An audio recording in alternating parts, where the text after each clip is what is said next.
नमस्कार, जय हिंद, वंदे मातरम। एक बार फिर से आपका बहुत बहुत स्वागत है GRP king YouTube news channel में। आपको बता दें कि महाराष्ट्र के अंदर 2024 के अंदर चुनाव है और महाराष्ट्र में अब की बार शिंदे गुट और शिवसेना अब की बार कड़ी टक्कर के साथ मैदान में उतरने वाली है। अब शिंदे गुट किसके साथ में बनाएगा अब की बार गठबंधन? अब क्या डबल इंजन की सरकार बनेगी या फिर कांग्रेस सरकार बना पाएगी?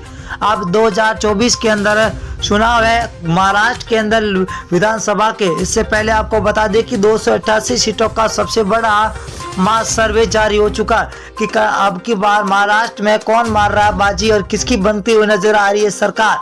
शिवसेना और शिंदे गुट अब की बार किसके साथ में बनेंगे गठबंधन? क्या शिवसेना बनेगी सरकार या फिर शिंदे गुट बनेगी सरकार?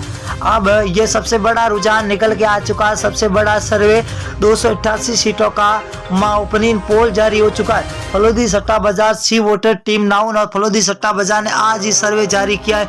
बने रहिए हमारे साथ और ऐसे वीडियो देखने के लिए लाइक और कमेंट जरूर करना। सीटों का सबसे बड़ा सर्वे, अगर हम पहले जिले की बात करें तो नंदुरबार जिला जहाँ कुल 4 सीट है, जहाँ बीजेपी और शिंदे गुट को 1 सीट और एनसीपी को 1 सीट, शिवसेना को 1, कांग्रेस को 1, तो अन्य के खाते में 0 सीट जाती हुई दिखाई दे रही है। अगला जिला है अहमदनगर जिला जहाँ कुल 12 सीटें, बहुत ही बड़ा जिला है, 12 सीटें। बीजेपी और शिंदे गुट को 5 सीटें मिल रही है तो एनसीपी को 2, शिवसेना को यहाँ पर 3 सीटें मिल रही है तो कांग्रेस 2 सीटों पर है। अगर बात करें हम बहुत ही बड़ी घोषणा की तो यहाँ पर है सांगली जिला। सांगली जिले की बात करें तो 8 विधानसभा सीटें, जहाँ 8 में से बीजेपी और शिंदे गुट को 4 सीटें मिल रही है तो एनसीपी को 2 सीट, शिवसेना यहाँ पर 0 पर है तो कांग्रेस 2 सीटों पर टिकी हुई है, अन्य 0 के खाते में जाते हुए दिखाई दे रही है। उस्मानाबाद जिले की बात करें तो कुल 4 सीटें, 4 विधानसभा सीटों में से बीजेपी और शिंदे गुट को यहाँ पर 0 सीट मिलती हुई दिखाई दे रही है तो यहाँ पर एनसीपी को 1, शिवसेना को 1, तो कांग्रेस यहाँ पर 2 सीटों पर सबसे आगे चलती हुई दिखाई दे रही है।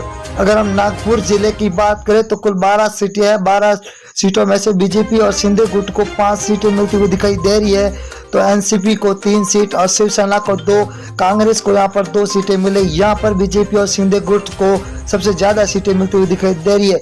वर्धा जिले की बात करें तो कुल 4 विधानसभा सीट है, जहाँ बीजेपी और शिंदे गुट को सिर्फ 1 सीट हाथ में लगती हुई दिखाई दे रही है तो एनसीपी को 1, शिवसेना के खाते में 1 सीट जा रही है, वही कांग्रेस के खाते में भी 1 सीट जाती हुई दिखाई दे रही है। अगर हम मुंबई जिला की बात करें तो मुंबई के अंदर 26 विधानसभा सीट है, ये सबसे बड़ा जिला है, यहाँ पर सबसे ज्यादा सीट है 26 है, जहाँ बीजेपी और शिंदे गुट को 11 सीट मिल रही है तो एनसीपी को 5, शिवसेना को 7, यहाँ पर कांग्रेस को 3 सीटों पर ही टिकना पड़ रहा है। अगर हम बात करें वाशिम जिला है जहाँ पर 3 विधानसभा सीट है, 3 में से बीजेपी और शिंदे गुट को 1 सीट, वही एनसीपी को 1, शिवसेना के खाते में 1 सीट जा रही है तो कांग्रेस यहाँ पर 0 पर टिकी हुई है। अगले जिले की बात करें तो पुणे जिला है, जहाँ पर कुल 21 विधानसभा सीट है, बहुत ही बड़ा जिला है, जहाँ पर 21 विधानसभा है।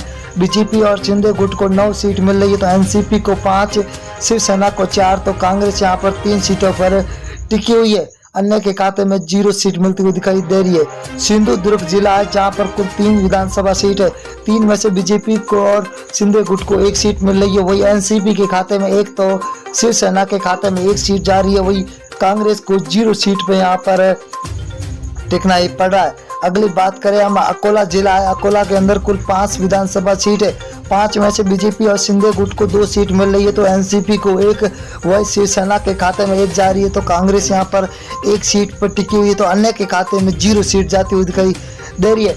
नांदेड़ जिला है, नांदेड़ के अंदर 9 विधानसभा सीट है, जहाँ बीजेपी और शिंदे गुट को 4 सीट मिल रही है तो एनसीपी को 2, शिवसेना के खाते में 2 सीटें जा रही है तो वही कांग्रेस यहाँ पर 1 सीट पर टिकी हुई है। बहुत ही बड़ा ओपनिंग पोल है अब की बार महाराष्ट्र का। रायगढ़ जिला है, कुल 7 सीटें है, 7 में से बीजेपी और शिंदे गुट को 3 सीट मिल रही है तो वही एनसीपी को 2, शिवसेना के खाते में 1 सीट मिल रही है तो यहाँ पर कांग्रेस को 1 सीट मिलती हुई दिखाई दे रही है।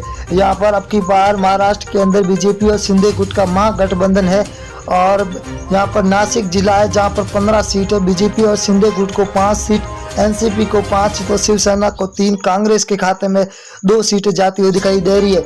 यहाँ पर अन्य 0 पर टिका हुआ है। तो महाराष्ट्र की 288 सीटों का भयंकर सर्वे जारी हो चुका है, जहाँ पर कोल्हापुर जिला है जहाँ पर 10 विधानसभा सीट है। बीजेपी महागठबंधन में 4 सीटें, वही शिव महागठबंधन के अंदर 5 तो अन्य के खाते में 0 सीट जाती हुई दिखाई दे रही है। अगले जिले की बात करें तो रत्नागिरी जिला है जहां पर कुल 5 विधानसभा सीट है। 5 में से बीजेपी महागठबंधन को 2, वही शिव महागठबंधन को 3 सीटें मिलती हुई दिखाई दे रही है। तो अन्य के खाते में यहाँ पर 0 सीट जाती हुई दिखाई दे रही है। अगली हम बात करें अमरावती जिले की, तो यहाँ पर कुल 8 सीटें है, जहाँ बीजेपी महागठबंधन को 3 और शिव महागठबंधन को 5, अन्य के खाते में 0 सीट जाती हुई दिखाई दे रही है। अगले जिले की ओर रुख करेंगे तो दोस्तों बहुत ही बड़ा जिला है जहाँ पर कुल ठाणे है। ठाणे के अंदर 18 विधानसभा सीट है। 18 में से बीजेपी महागठबंधन को 9 तो शिव का महागठबंधन को 9 सीटें मिल रही है। यहाँ पर बीजेपी और शिव दोनों महागठबंधन को बराबर 9 की सीटें मिलती हुई दिखाई दे रही है। अगर हम सोलापुर की बात करें तो सोलापुर के अंदर 11 विधानसभा है। 11 के अंदर बीजेपी महागठबंधन को 6 तो शिव महागठबंधन के अंदर 5 सीट मिल रही है। तो अन्य के खाते में यहाँ पर 0 सीट जाती हुई दिखाई दे रही है। बहुत ही बड़ा सर्वे जारी हो चुका। सतारा जिले की बात करें तो सतारा के अंदर विधानसभा सीटें 8 है। 8 में से बीजेपी महागठबंधन को 2 सीट मिल रही है, तो शिव महागठबंधन को 6 सीटों पर टिका हुआ है। तो अन्य के खाते में यहाँ पर 0 सीट जाती हुई दिखाई दे रही है। अगले जिले की बात करें तो सांगली जिला है जहाँ पर कुल 8 सीट है। 8 में से बीजेपी को 4 सीट तो शिव महागठबंधन को 3, यहाँ पर अन्य के खाते में 1 सीट जाती हुई दिखाई दे रही है। 288 सीटों का सबसे बड़ा